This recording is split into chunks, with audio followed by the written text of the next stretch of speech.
22 అధ్యాయం ఆదికాండ గ్రంథంలో ప్రభుకి అబ్రహాంకి చాలా మంచి సంబంధం కదండి. అబ్రహాంను దేవుడు ఏమంటాడు? స్నేహితుడంట. అబ్రహాంకి దేవునికి మంచి స్నేహితుడు ఎవరంట? అబ్రహాము దేవుడు స్నేహితులు. ఎంత భాగ్యం అండి. అబ్రహాం దేవునికి ఏమవుతాడు? ఫ్రెండ్ అవుతాడు. దేవుడే అబ్రహాంకు ఫ్రెండ్ అయితే మరి ఎలా ఉంటుంది వ్యవహారం కదండి. మనల్ని కూడా అలాగే అంటున్నాడు, మీరు నాకు స్నేహితులు, దాసులు కాదు, నేను మిమ్మల్ని స్నేహితులని పిలుస్తున్నాను. అబ్రహాం చాలా సంతోషించాడు. ఎంత వర్ధిల్లాడండి స్నేహితుడై. అబ్రహాం పుట్టి ఇప్పటికి ఎంతకాలం అయి ఉంటుంది? అబ్రహాం పుట్టి ఏమండి? 1000 సంవత్సరాలు. దానికి తిరుగులేదు కదా. ఆ ప్రశ్నకి ఆన్సర్ కరెక్ట్. 1000 సంవత్సరాలు అయింది. ఇప్పుడు కూడా మనం ఏమంటున్నాము? అబ్రహాం. మనం ఎవరమంట? మన పితరులకు మన తండ్రి ఎవరంట? అబ్రహాము. విశ్వాసులకు తండ్రే. ఎవరైతే యేసుప్రభుని విశ్వాసం ఉంచుతారో వాళ్ళందరికీ ఫాదర్ ఎవరంట? అబ్రహాం. ఎందుకని? Is friend of God. Abraham ఎవరు? దేవునికి స్నేహితుడు. మనం ఎవరము? మనం కూడా దేవునికి స్నేహితులమే. మనం ఏమైపోవాలి మన తరాల తర్వాత?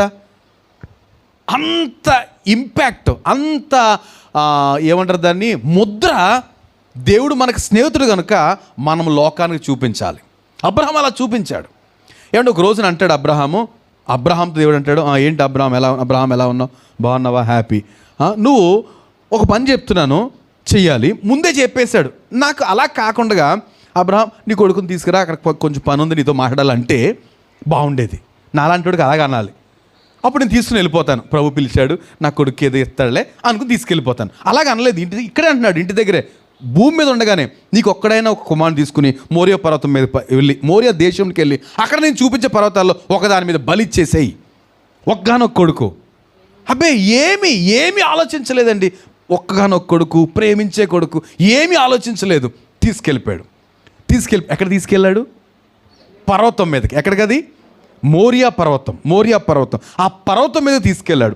నాకు వచ్చిన ఆలోచన ఏంటంటే, ఆ పర్వతం మీదకి వెళ్ళిన తర్వాత అబ్రహాం చేసిన కష్టమైన లేకపోతే త్యాగం ఏంటంటే, బరువైన హృదయంతో తన కొడుకుని తీసుకెళ్తున్నాడు. తీసుకుని వెళ్ళి పర్వతం ఎంత కష్టం అండి. పర్వతం ఎక్కడం కష్టం కాదు. ఏది కష్టం? రేపు అంటే వెళ్ళిన తర్వాత ప్రయాణం రోజులే. వెళ్ళిన తర్వాత ఈ నా ఒక్కగానో కొడుకు వృద్ధాప్యంలో ఆ ముసలిది కన్నది కదండి. ముసలిది ఎవరు? సారా. ఎంతో నవ్వుతూ ఉంటుంది. వీడికి పుట్టిన తర్వాత తన ముఖంలో నవ్వు వచ్చింది, అందరు నవ్వుతున్నారు. ఇలాంటివన్నీ తీసుకెళ్ళి బలిచ్చేయమన్నాడు అనుకుంటున్నాడు. ఆ భారభరితమైన హృదయంతో పైకెక్కాడండి. పైకెక్కిన తర్వాత ప్రభు అంటాడు, నాకు కొండ మీద ఏం జరుగుద్దని అనిపించిందంటే, ఎక్కడి వరకే తిన కష్టం, అంతమించి చేసేది ఏమి లేదు. పట్టుకెళ్ళాడు, బలి ఇవ్వడానికి ట్రై చేశాడు. దేవుడు అంటాడు, వెరీ గుడ్, నైస్, నాకు నచ్చావు నువ్వు, కాబట్టి వాడిని తీసేసి నేను అరేంజ్మెంట్స్ చేశాను, దాన్ని బలి ఇచ్చేసి. ఈ పొట్టేలు ఎవరికి గుర్తండి? క్రీస్తుకు గుర్తు. అంటే అబ్రహాము కొండెక్కాడు, అదొక్కటే. కానీ బలి ఇవ్వబడింది ఎవరిని? క్రీస్తుని. ఏమండి? బలి ఇచ్చింది అబ్రహామేమో కొడుకుని తీసుకెళ్ళాడు. దేవుడు తన కొడుకును పక్కన పెట్టి, అబ్రహాం కొడుకుని పక్కన పెట్టి ఆయన కుమారుని బలి ఇచ్చి, ఇంత ఈ లెక్క ఎవరిలో ఇస్తాడు? ఎవరు ఇచ్చినట్టు బలి? అబ్రహాం ఇచ్చినట్టు. దేవునికి స్తోత్రం. కొండ మీద జరిగే విషయం ఏంటంటే, ప్రభుతో కనుక మనం కొండ మీదకి వెళ్తే కష్టమంతా ఆయనది, ఆశీర్వాదం మనది. దేవునికి స్తోత్రం. ఆ మాట చదువుదాం ఒకసారి. ప్రభు అంటాడు చూడండి, 15వ వచనం చూస్తే 22వ వచనం. యెహోవా దూత రెండో మారు పరలోకం నుండి అబ్రహామును పిలిచి ఇట్లా, నీకు ఒక్కడయ్యున్న నీ కుమారుని వెనుదీయక ఈ కార్యము చేసినందున. దేవునికి స్తోత్రం. ఇచ్చాడండి, ఇవ్వడానికి సిద్ధపడిపోయాడు. హెబ్రీ పత్రిక ఏం చెప్తుంది? విశ్వాసమును బట్టి అబ్రహాము తన కుమారుని ఇస్సాకును దేవునికి బలిగా అర్పించెను. కొండ మీద ప్రభు ఏంటంటే తన ప్రేమను వెల్లడిపరచాలి. ఇది కింద లోకానికి తెలియదు. సారా తెలుసా విషయం? ఆ పనులు కింద తెలుసా ఏం జరుగుతుందో? వీళ్ళు అనుకో కొండ ఎక్కుతున్నాడు రా బాబా. కానీ కొండ ఎక్కితే ఏం జరుగుద్దంట? శ్రమేమో ప్రభువుది, ఆశీర్వాదమేమో అబ్రహాంది. అబ్రహాంది. సో మనం ఏం చేయాలి? ప్రభుతో పాటు కొండెక్కాలండి. ప్రభుతో ఏకాంతాన్ని కోరుకోవాలండి. కష్టం ఆయనది అవుతుంది, ఆశీర్వాదం మనదవుతుంది.